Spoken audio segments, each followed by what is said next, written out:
That's funny. That is funny.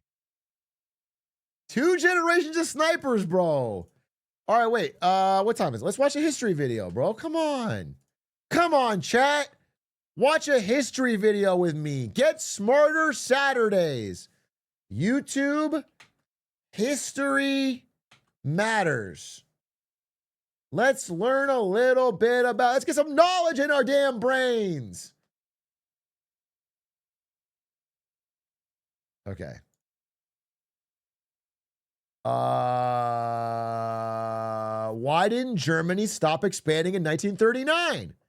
9 minutes. In the lead up to the Second World War, Germany was on a bit of an expansion spree, and as you'll be aware, it was the demands for Danzig and some of the lands around it from Poland that led to the outbreak of the war. However, had German leaders simply stopped after obtaining all of this, Germany would have been in a much stronger position than it had been a mere 3 years earlier. Its population had grown by over 10 million, its economy and industry were now greater, and its military was larger and free from the restrictions of Versailles. Which raises the question, why didn't the Germans just stop there? Why risk a war by demanding even more? So, as you'll know, in the aftermath of Germany's defeat in the First World War, Germany lost all of this territory, and for a long time, the Germans wanted it back. Many there felt aggrieved by the harsh terms of the Treaty of Versailles. And the new Republican government that came about after the Kaiser's abdication wasn't exactly a stable one. And when combined with the terrible economy, the loss of international prestige, and Germans being told that the First World War was their fault, political extremism took root. As you'll be aware, this man, who I cannot name because YouTube, after winning numerous elections... Well, you can't say Hitler on YouTube? I feel like I've had 400 VODs demonetized then. I feel like we had a streak going for 1 year after I watched that World War II documentary. I lost this one too? You can't say Hitler on YouTube. He's not Voldemort. That's dumb. Why are you censoring Hitler? You should be able to say it so you can say fuck Hitler. That's stupid. He should not be named. was appointed German Chancellor. He'd come first in the latest election by promising the German people that he would ignore the Versailles Treaty's diktats, and that he'd fix the economy and expand Germany's borders to incorporate all of the German-speaking people in Europe. After a somewhat suspicious fire and some legislative shenanigans in 1933, and President Paul von Hindenburg snuffing it in 1934, Germany was firmly under new management. Its new leaders were keen to undo the Treaty of Versailles. But to begin with, this needed to be done discreetly. This started with rearmament, although you should know that the previous Weimar governments hadn't exactly been the best at upholding these terms. In 1935, after pressuring Britain... Bro, they didn't even pay. Like, it was like funny because to keep the system going, America was loaning money to Germany so they could pay their debts to Britain and France so they could pay their debts to America.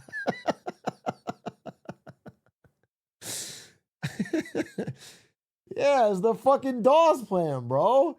It was a fucking Ponzi scheme. And France, Germany was granted a referendum in the League of Nations mandate of Saarland to decide whether or not it should remain independent, become a part of France, or join Germany. Reunification with Germany won overwhelmingly, and this provided a major propaganda boost for the government, who were now seen as reversing Germany's decline. The toothbrush mustache-having Austrian man soon openly declared the reconstitution of the army, and the beginnings of small-scale conscription which had been banned under the Treaty of Versailles. The French were outraged, but the number of new conscripts that Germany would be training as a result was so small that it was too little to justify a war over. The same happened when the British government learned of Germany building submarines again. It also wasn't prepared to go to war over it, and so... You should try appeasement. That'll work.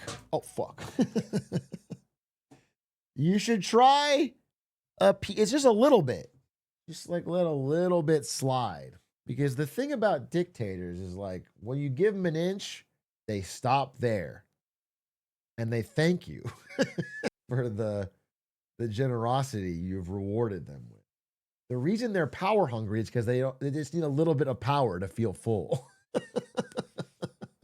So it decided to just sort things out diplomatically. In 1935, after some negotiations, the two nations signed the Anglo-German Naval Agreement that limited the size of the German Navy at 1/3 of the Royal Navy and importantly was done without consulting France, the US or Italy. And this drove a wedge between the British and the rest of the Versailles signatories. And the next year, when the German government announced the remilitarization of the Rhineland, the growing political distance between Britain and France became obvious. Many in France wanted to... That's such a funny... It's kind of like the SAT time thing.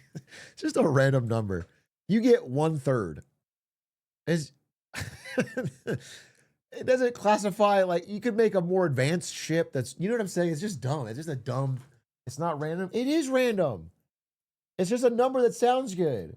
Send in the army, which was much larger than the German forces in the region. But its economy was doing very poorly, and Britain didn't want to risk all-out war over something that wasn't vital to its own security. And the people of both nations firmly opposed going to war, and the French military argued against fighting Germany on their own. And so France just had to stand by and let it happen. This was yet another propaganda victory, and the Germans, now free from the Treaty of Versailles, began to rearm in earnest. Okay. In order to help with that, there were those in government who wanted the annexation of Austria to the south, although there were concerns that doing this would alienate the Italians, who saw Austria as a part of their sphere of influence. By 1938, Austria was a mess and was plagued by political violence. Kurt Schuschnigg, the Austrian Chancellor, had harshly repressed those pushing for union with Germany. This angered the toothbrush-mustache-having Austrian man who demanded that he stop doing this and give the leaders of pro-annexation movements roles in government or face invasion. Schuschnigg reluctantly agreed to this, and to prevent things from progressing further, he scheduled a referendum in March to show the world that Austrians, in fact, didn't want to join Germany. The problem was that he didn't want to let those that disagreed with him have a vote. Shockingly, this upset the Germans, who then mobilised the army and massed it along the border, and they demanded that Schuschnigg resign. He did this, and the day before his referendum was supposed to be held, German troops marched into Austria. Berlin declared its annexation, which would be subject to another referendum held a month later, which was overwhelmingly backed. And yet again, the Western powers did nothing. Britain saw it as a fait accompli, and that anything short of war would change little. The French grumbled, but yet again weren't willing to fight a war because they were politically fragile and didn't want to go in alone, especially against an army that had a further 2 years of rearmament after the Rhineland incident. It was only Mexico that actually complained and denounced the German annexation as a violation of Austria's sovereignty. Mexico got Austria's involved? annexation meant that Germany now had another 6.5 million citizens, greater iron reserves, and an enlarged economy. The government was now incredibly popular at this point, but it still wanted those Germans living outside of the country to come under its authority. And after Austria's disappearance, the largest group of Germans living outside of Germany were those in the Sudetenland, within the borders of Czechoslovakia. Now, tensions there between the Germans and the Prague government had existed since the state's formation. But after Germany's change in management, things escalated, with the Sudeten German Party pushing for unification with Germany and using impolite tactics to get it. Political leaders in the region, with Berlin's backing, made demands that the Czechoslovakian government could never reasonably accept, thereby pushing the region into a crisis. Edvard Beneš, the Czechoslovakian president, thought that this time the Western powers would come through for him, but fun fact, no.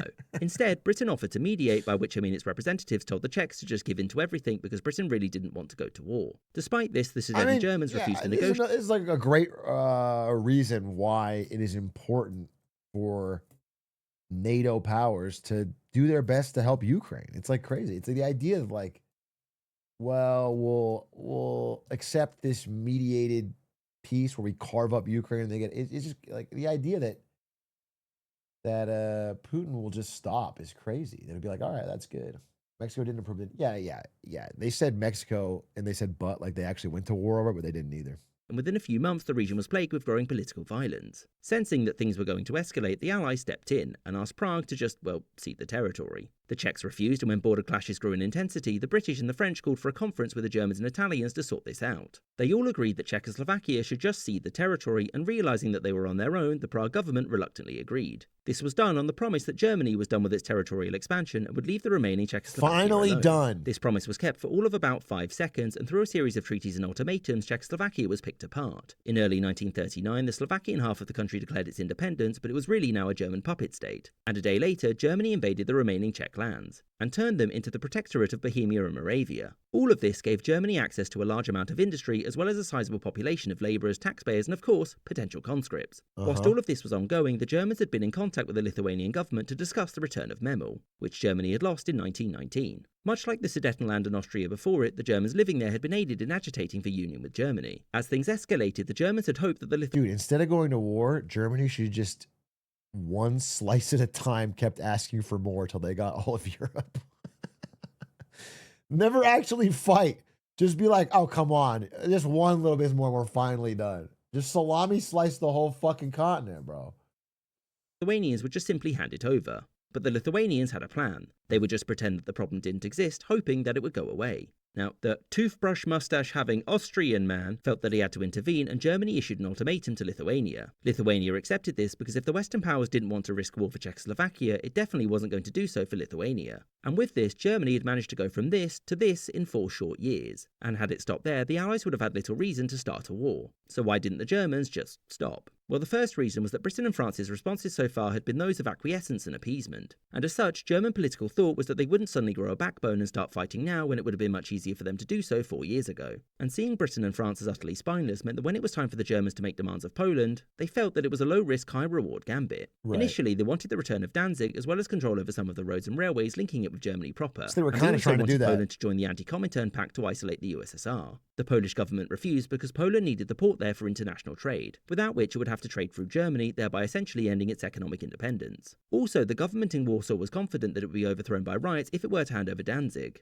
And to complicate things, it technically didn't have the authority to do so anyway because it was a League of Nations mandate and not a full part of Poland itself. Unsurprisingly, most German politicians weren't happy with this response, except for a few at the very, very top of government, that is, who really, really wanted war. You see, whilst the return of Danzig was seen as extremely important, what German leaders really wanted was the end of Poland and the incorporation of its lands into Germany for the purposes of living space, into which Germans would expand and increase their numbers to help bring about what was seen as their inevitable domination of the European continent. And this is one of the most important reasons why Germany didn't stop at these borders. The ideology of its leadership emphasized expansion, military glory, and geopolitical hegemony over Europe. As such, the Germans sabotaged negotiations with the Polish to make it impossible for them to support Danzig's return and take away Germany's primary justification for war. The German government also acted to confuse everyone else by sending officials who would advocate for different positions on behalf of Berlin, meaning that nobody really knew when things were going to come to a head or if they ever were. The plan being that the upcoming surprise invasion of Poland would be so quick that even if Britain and France wanted to help, they couldn't because it would be over too quickly. And again, it cannot be stressed enough that the Berlin government was 100% convinced that neither Britain nor France would do anything to help Poland, a position which was bolstered when Germany signed a treaty of friendship with the Soviet Union, which included secret clauses dividing Eastern Europe between the two. And with both of those great powers seemingly on the same side, there was no way that London or Paris would risk a war. Of course, when the Germans crossed the border on September the 1st, that assumption was proven completely wrong. One which would lead to Germany not just losing the lands that it had recently gained, but also losing much more.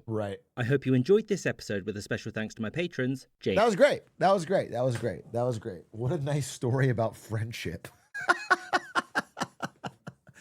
I think the lesson of that is that everyone talked it out and that was the who was the German leader? No, we'll never know. We'll never know. There was a real mystery on that. No, that was interesting. That was interesting.